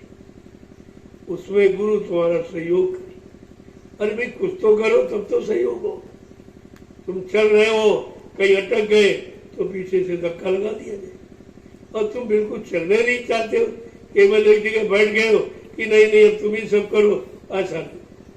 फिर कारण किसको बनाएंगे, फिर कर्म कैसे कटेगा, कर्म का विधान फेल हो जाएगा। वो काल के कर्म के विधान को फेल करने नहीं आए, कर्म के विधानों में फंसे अपनी जीवात्मा को निकालने के लिए आए। बात तो दोनों आपको समझनी चाहिए। वो काल की व्यवस्था बिगाड़ने नहीं आए, काल की व्यवस्था में अपने जीवों को फंसे जीवों को निकालने आए। आप न करें, तभी तो काल कह रहा भाई आप जबरदस्ती नहीं करो। पहले उसने निर्वाचक करा लिया कि आप जबरदस्ती नहीं करोगे, तो आप जबरदस्ती करके ले जा सकते, लेकिन जबरदस्ती नहीं। और पिछले जन्म की याद नहीं करोगे, ना हमारा कोई कर्जा नहीं दे, ये सब वादा। उसको याद नहीं दिलाएंगे आप, पिछले जन्म की कोई याद नहीं, सब भुला देना। और हमारे किसी साधन से आप नहीं ले जाओ, तो उनके साधन उसके साधन से कोई चीज जा ही नहीं सकता। वो तो साधन फंसाने रहने का, लेकिन वो कह रहा, उसने ये वादे थे वो कैसे कराए कि आप जीव के साथ जबरदस्ती नहीं करें। जबरदस्ती आप अवश्य ले जा सकते, वो जबरदस्ती शरीर सहित भी ले जा सकते। ये भी विधान है कि शरीर सहित ले जाकर ऊपर किसी मंडल में ठहरा कर उसके कर्मों की अदायगी करा देंगे और काल को भरक नहीं। ऐसी गुप्त सुरंगें हैं, मार गए थे, लेकिन वो सब ऐसे असीम पुरुष होते भी बहुत सीमा में रहते, कोई नहीं पहचान पाता, कोई उनको जान ही नहीं पाता। अब ये जो करीब में आ गए, जो स्पर्श में आ गए, वो धीरे धीरे समझ लेते, अरे भाई इनका स्पर्श बड़ा ठंडा है, बाकी तो बड़ा जहरीला स्पर्श है, छू लो किसी को एकदम यानी मतलब भूत बन जाता, सवार हो जाता। लेकिन इनमें नहीं, इसका मतलब ये शरीर है, लेकिन शरीर का कोई कर्म नहीं इसमें। ये धीरे धीरे समझ में आने लगता और एहसास भी करा देते, अच्छे सच्चे साधक को एहसास कराते भाई, जिससे वो उसका समय खराब न हो। इसी एहसास में किसी और से फंस सकता, वहां तो उसका नुकसान हो जाएगा। वो तो ठंडा है नहीं, वो तो एकदम गर्म है, काम करो लोग अहंकार की अग्नि से जल रहा, फौरन तुमको पकड़ के जला देगा। इसलिए सावधान करते, ये सब पर लागू मत करना, नहीं कोई तुमको फंसा के तुम्हारा परमार्थ बिगाड़ सकता है। बड़ी होशियारी के साथ है ये, होशियारी चालाकी ये सब सिखा पढ़ा देती। जब धीरे धीरे आते जाते रहोगे, लगे रहोगे और समझते रहोगे, बच्चों को सुनते रहोगे, परमार्थी सेवा करते रहोगे और थोड़ा बहुत सुबह शाम हाजिरी देते रहोगे, तभी काम हो जाएगा। वो तो हाजिरी ही दिल जैसे कर नहीं सकता, कभी किया नहीं, ना आपने भजन किया, न सुमरन किया, न ध्यान किया। जो जब भी कभी किया ही नहीं तो कैसे कर लो? आपको अभ्यास नहीं है, तो इसलिए कह रहे चलो तुम निमित्त मात्र, अरे खड़े तो रहो अपनी जगह पर, जगह मत छोड़ना। दया ज्वार भाटा आएगा और नहला के चला जाए। समुद्र की दया ज्वार भाटा है, और संत महापुरुष की दया ये कि जो तुमको अपनी दया से नहला देंगे और धीरे धीरे तुम्हारा काम ऐसे ही करना। तुम्हें ना कुछ करना है कुछ, लेकिन आदेश पालन तो करना ही है, वो तो काम आप कर सकते हो। इसलिए सेवा रखी है। सेवा से कुछ तुम अपनी जमीन बनाओगे, जमीन दिल्ली थोड़ी जाओगे, और तुम्हारा इससे लगाव भी इस तरह का नहीं कि नहीं नहीं जमीन साफ कर रहे, काटे काट रहे, हमारी हो जाए, हम ले जाए, इससे तुम्हारा कोई मतलब नहीं। कितनी जल्दी तुम्हारा स्वार्थ खत्म हो जाएगी। अब वो जमीन घर में है, उसमें स्वार्थ आपका, उसमें आप फंस जाते हो, लेकिन इस जमीन में नहीं फंसते हो। ये भी तो तुम्हारी है, ये भी तुम्हारे धन से बनी है, तुम्हारी कमाई से ये बनाई गई, लेकिन तुम्हारा इसमें स्वार्थ क्यों? ये है परमार्थी निर्णय, ये है परमार्थ कि करते हुए भी और मतलब यानी समझते हुए भी स्वार्थ नहीं जाग रहा, और घर में करो तो स्वार्थ जाग जाएगा, लोभ मोह जाग जाएगा, अहंकार भी जाग जाएगा, और यहाँ कुछ नहीं, कराया भी जा रहा और सबसे दूर भी रखा जा रहा। इसलिए ये परमार्थी सेवा सबसे महत्वपूर्ण है, जो तुम्हारे अंदर स्वार्थ नहीं जगने दे रही, मान सम्मान की भावना नहीं जगने दे रही, अपनेपन का भाव नहीं पैदा करने दिया। तो कितना बड़ा काम आप करो, और तुम कहते तो ये नहीं छोड़ पाएंगे, वो नहीं छोड़, ये कैसे छोड़ के चले जाते? अभी 2-4 दिन रहे और सेवा की और चले गए तो भूल गए। कोई मतलब नहीं कि हाँ भाई वहां जमीन है क्या, कुछ नहीं, और फिर आएंगे, फिर सेवा करेंगे और कर्म काटे और फिर पता चलेगी। ये है परमार्थ कि करते हुए भी अपना नहीं, समझते हुए भी अपना नहीं, धन दौलत देते हुए भी आप ये नहीं कहते कि हमारी, ना अपनापन को इसमें आपका जागा। ये रास्ता तो सामने आपके भी, और कराया जा रहा नहीं समझ पा रहे हो। यही जमीन जब अपने गांव घर में जाते तो कहते हमारी हमारी है, तो इसने मेल काट दी, तो झगड़ा कर दिया, मुकदमा कर दिया। लेकिन यहाँ कुछ है, ये भी तो जमीन है, और ये जमीन वो काम करे जो वो जमीन नहीं कर पाई। उसको केवल पेट पालन कर सकती, परमार्थ नहीं बना सकती, किसी किए गए कर्म का यानी मतलब समाधान नहीं कर सकती। ये उस जमीन में नहीं जो इसमें, इसलिए ये जमीन तुम्हारी लोक परलोक दोनों बनाने वाली है। इसलिए अपनी जमीन को समझदारी के साथ रखो, करो। जब आओ तो समझो भाई हम अपनी जमीन पर आए हैं और लोग इसमें आएंगे तो हमको भी लाभ मिल जाएगा, चलो इसमें सफाई कर दे, तो मतलब यानी इसको ठीक बना दे, भाव पैदा कर दे। जय गुरुदेव, जय गुरुदेव, जय गुरुदेव, जय गुरुदेव। खड़े हो जाओ। अब ये जो बताया सुनाया गया इसको समझने करने के लिए खड़े हो। तो खड़ा होना बैठना झुकना अलग, वो लाभ पाने वाला और उसमें आपको कुछ नहीं मिलता। तो काम तो वही है लेकिन लाभ अलग अलग है। शरीर वही है, लाभ अलग है।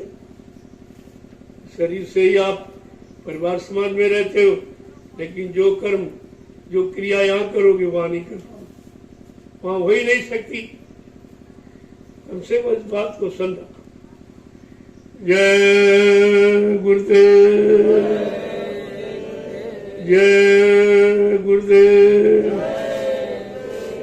जय गुरुदेव। नाम किसका, जय गुरुदेव। नाम किसका, प्रभु का प्यारा नाम। जोर से बोलो, सब मिल बोलो, बोलना होगा, अभी से बोलो, दर्द हरेंगे, सब कष्ट मिटेंगे, शांति भी देंगे। सबके दाता, सबके मालिक, प्रेम से बोले, ये नाम नहीं इंसान का, ये काम नहीं इंसान का। देखो जब यहाँ आए हो फिर भी घर की चिंता, लेकिन यहाँ जाने के बाद फिर आश्रम की चिंता क्यों नहीं करते, ये भूल जाते हो। जो रखना चाहिए वो भूलते हो और जो नहीं रखना चाहिए उसको याद करते। अब यहाँ है कि भाई घर जाए, ये काम बिगड़ रहा होगा, वो काम बिगड़ रहा होगा, वो काम बिगड़ होगा, लेकिन मन बिगड़ रहा है ये कभी नहीं सोचते हो। और यहाँ मन को ठीक करने आयो, तन को निरोग बनाने आयो, आत्मा का उद्धार कल्याण कराने आयो, एक काम है। और ये कोई काम वहां नहीं कर सकते, घर में ये कोई काम नहीं, बल्कि इन कामों में बाधा पड़ सकती, क्योंकि वहां कोई तुम्हारा सहयोगी नहीं, वहां तुम्हारा कोई अपना नहीं जिसको तुम्हारी चिंता हो ऐसा कोई। सबको अपनी चिंता है कि रहेगा तो ये काम करेगा, ये सेवा करेगा, ये मतलब देगा, वो देगा, वो देगा, ये कमाएगा, वो कमाएगा, बस बस उसकी चिंता। तुम्हारी चिंता किसी को नहीं है, तुम्हारे द्वारा मिलने वाले आराम सुख की चिंता, तुम्हारी चिंता किसी को नहीं। अगर तुम्हारी चिंता हो तो तुम्हारा सहयोग न करे अच्छे काम, तुम तो अच्छा काम करने आए हो, कोई बुरा काम तो नहीं करते, लेकिन बुरे काम में कितने सहयोगी देख लीजिए। एक शराबी निकले 50 साथ में लग जाए, 50। अगर एक भक्त निकले तो एक भी नहीं मिलेगा साथी, एक भी नहीं मिलेगा। तो व्यवस्था कितनी खराब हो गई, इसको आप सोचिए। यहाँ तो आप सुरक्षित बहुत हो, जरा सुनिए देश का हाल, कितने मारे जा रहे, कितने जलाए जा रहे, कितने ठगे जा रहे, कितने लूटे जा रहे, ये सब आप देखिए। और यहाँ कुछ नहीं, यहाँ आप बिल्कुल सुरक्षित, किसी तरह की कोई कमी बेसिया नहीं, भोजन आपको मिला, व्यवस्था आपकी सब बनी। इसी रोटी के लिए आप कितना परेशान, रोटी के लिए झगड़ा, रोटी के लिए हिंसा, रोटी के लिए चोरी, रोटी के लिए डकैती, रोटी के लिए झूठ और छल कपट, ये सब होते, सब करते हो। और यहाँ रोटी बिल्कुल सुरक्षित है, कुछ आपको न झूठ बोलना, न झगड़ा करना, न हिंसा करना, न चोरी करना, न व्यभिचार करना, न किसी को सताना, और रोटी मिलेगी। इस रोटी से उस रोटी की तुलना करो, और ये रोटी बीमारी दूर करने वाली, और वो रोटी खा खा के बीमार होके आए। अंतर देखिए आप, ये शुद्ध है, शुद्ध माहौल वातावरण में, और वहां न हवा शुद्ध है, न जल शुद्ध है, न तुम शुद्ध हो, न खाने वाला, न बनाने वाला, कुछ नहीं, सब अशुद्ध ही अशुद्ध। यहाँ सब शुद्ध है, इसलिए यहाँ रहने की आदत डालो, जहाँ से लोग परलोक सब बने, वहां रहना चाहिए, वहां जहाँ से तुम्हारा काम, और तुम वहां रहते हो जहाँ लूटे जा रहे हो, पीटे जा रहे हो, मारे जा रहे हो, ठगे जा रहे हो, रोज वही बार बार बार बार वही जाने की कोशिश करते, क्योंकि तुमने अभी अपना लाभ नहीं सोच पाया है कि कहाँ से हमारा लाभ बने, काम बनेगा, लाभ मिलेगा, कहाँ से नुकसान होगा, हानि हो जाएगी, अभी नहीं सोच पाए। धीरे धीरे धीरे धीरे ये सब आ जाएगा। जब उधर से मार पड़ेगी तब इधर आओगे, ऐसे तो आने वाले नहीं, उधर से मार पड़ेगी तब। तो उधर मार देने वाले हैं, उनको देने वाले नहीं, मार देने वाले, चिंता देने वाले, कष्ट देने वाले, परेशान करने वाले, ये तो सब है। लेकिन तुम्हारा सहयोग और तुम्हें शांति और लाभ देने वाला कोई नहीं। ये भी तो आज नहीं आप सोच पाए, जहां मारे जा रहे हो फिर घुसते कहते नहीं भाई, सो डंडे खाए तमाशा घुस के देख, वो तमाशा घुस घुस के देख रहे और वो डंडे पड़ रहे, रोज मार पड़ रही तरह तरह की, सब बर्दाश्त करते हो, और यहाँ की डांट नहीं बर्दाश्त करते। इस डांट से भी तुम्हारे कर्म जड़ते, अगर डांट दिया जाए तो कितने कर्म झड़ गए ये तुम्हें पता ही नहीं। यहाँ डांट और झाड़ ये भी काम करते, क्योंकि डांटा जाता अपने सुधरने को, बनने को, यानी डांटा जा रहा। अगर डांट बर्दाश्त कर लो तो आधा काम तुम्हारा इसी में हो जाए, लेकिन डांट पड़ेगी तो तुम भाग जाओगे छोड़, बजाय रहने के तुम भागना शुरू करते, तो तुम डांट भी नहीं भाग, और वहां मार बर्दाश्त कर, वहां मारे पीटे जा रहे हो, वहां सह रहे हो, लेकिन यहाँ की डांट भी बर्दाश्त कर। यही तो जीव की कमी। अगर अच्छाई सच्चाई को पकड़ना सीख जाओ तो कितना तुम्हारा काम ऐसे बन जाएगा। जय गुरुदेव। जब इतनी उम्र चली गई, वहां से कुछ नहीं बना पाए, बिगड़ के आ रहे हो। वो बिगड़ने का स्थान नहीं है, वो बनने का स्थान नहीं है। संत शरण आवे जो कोई आ जाए, उसकी बिगड़ी बन जाएगी, उसकी बिगड़ी हुई बन जाएगी अगर शरण में आना सीख। लेकिन तुम तो काल के जीवों की शरण में जाते हो, वो सब काल के जीव जो दयाल की बात न सुनते, न मानते, न अपनाते करते, तो फिर दयाल के जीव तुम काल की क्या करने जाते? क्या उनसे कुछ मिलेगा आपको? बल्कि तुम्हारा नुकसान। उनके देखने से भी आपका नुकसान। 80% पाप आंख से चढ़ते, इसलिए संसारी व्यक्तियों को देखना है, लेकिन टकटकी लगा के बात करना नीचे से, बात करते जा रहे हो लेकिन देखते, क्योंकि देखने से पाप कम चढ़ते। इसलिए संसारियों में रहो बहुत होशियारी, अपनी आंख को, अपने कान को, अपनी जबान को, बुद्धि को बहुत संभाल के प्रयोग करो। आप नहीं इसी से फंस जाओगे तो निकल नहीं पाओगे। बड़ी चौकसी होशियारी के साथ यहाँ तुम सोच समझ के रहना। कहा बड़ी ये तो राह बड़ी टेढ़ी, गुरु बिन कैसे, बिना गुरु के टेढ़े मेढ़े रास्ते से आप निकल लेते। उसने ऐसे रास्ते बनाए जिससे फंस जाए। सीधे रास्ते में तो आप नहीं फंसोगे, लेकिन टेढ़े मेढ़े रास्ते में फंस जाओ। फिर टेढ़ा मेढ़ा रास्ता उसने ये बनाया, उसी में आपको फंस लिया। और सीधे रास्ते पर महापुरुष चलाना चाहते तो आप आते ही नहीं, तो जबरदस्ती आपको चलाया जा रहा।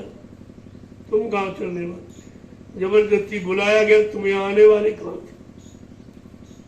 उनको ही बुलावा आया है, वही बुलाए जाते हैं जिनका लेन देन पूरा कराना। उनके तो वो क्यों नहीं आते, वो क्यों नहीं आते? अरे जिसका लेन देन होगा वो आएगा, सब कैसे आ जाएंगे? इतने को आपने निमंत्रण दिया, कोई आया कभी देखा? कोई नहीं। क्यों? इनसे तुम्हारा कोई लेन देन नहीं, उनसे तुम्हारा कोई मतलब ही नहीं। लेकिन तुम अपना यानी मतलब व्यवहार है या भाव है अपना अदा करते हो कि हमारा भाव तो सर्वहित का, सबका हित हो, सबका कल्याण बनाओ। इस नाते तुम अपनी फॉर्मेलिटी अदा करो। कोई आता कि नहीं आता इससे क्या मतलब? नहीं आएंगे तो तुम्हारा नुकसान नहीं है, आ जाएंगे तो कोई मदद नहीं करेगी। भाई चार अगर एक बड़ा आदमी बुला लो तो चार आदमी उसकी सेवा के लिए लगाने पड़ेगी। तो ऐसे बड़े से हमारा मतलब क्या? हम तो छोटे चार बुलाएंगे, चारों काम करेंगे। एक बड़ा आ गया तो चारों उसी की सेवा में लग जाएंगे, नहीं लगेंगे तो नाराज हो जाएगा। तो ऐसे बड़ों की आवश्यकता यहाँ नहीं है जो हमारे प्रेमियों का समय नुकसान करे। उनकी सेवा में समय लगा दे, अपनी सेवा भूल जाएंगे। तो इसलिए यहाँ उनकी आवश्यकता नहीं है, वो तो फॉर्मेलिटी है। चलो भाई सबको दिया, चलो इनको भी दिया। हम जानते हैं कि वो नहीं आएंगे, लेकिन फिर भी हम देंगे क्योंकि हमारा कर्तव्य है। उनके ना आने से हम अपने कर्तव्य को थोड़ी भूल जाएंगे। जय गुरुदेव। चलो प्रेमियों को आज मौसम बढ़िया, आज इसको मैदान को बढ़िया ठोक पीट के एकदम ठीक कर दो। वो झाड़ी ऊंचे वाली मिट्टी नहीं काटना, झाड़ी झाड़ी काटना और ऊंचे पर झंडा लगा। इसकी बहुत जरूरत है।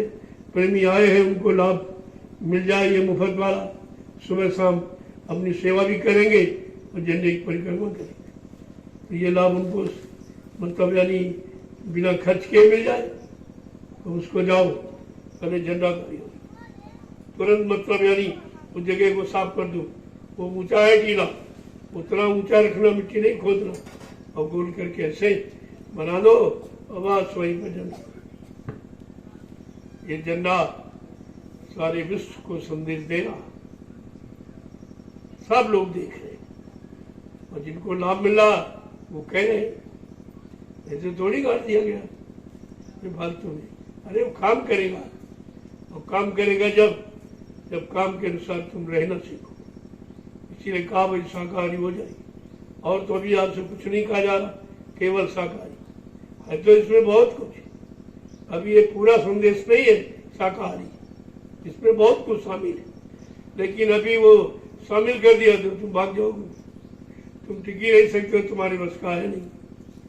इसलिए ये मोटा मोटा कह दिया भाई शाकाहारी हो जाओ। आप धीरे धीरे तुम खुद ही समझ जाओगे कि जब शाकाहारी हो गए तब इतना लाभ मिल गया।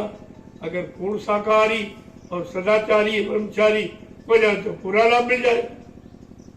पूरा लाभ लेने के लिए पूरी नीति अपनानी पड़ेगी, पूरे सिद्धांत आदेश का पालन करना होगा, तब आपको पूरा लाभ मिलेगा। अभी तो जैसा जितना आप कर रहे उतना आपको मिला। जय गुरुदेव।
रुक जा।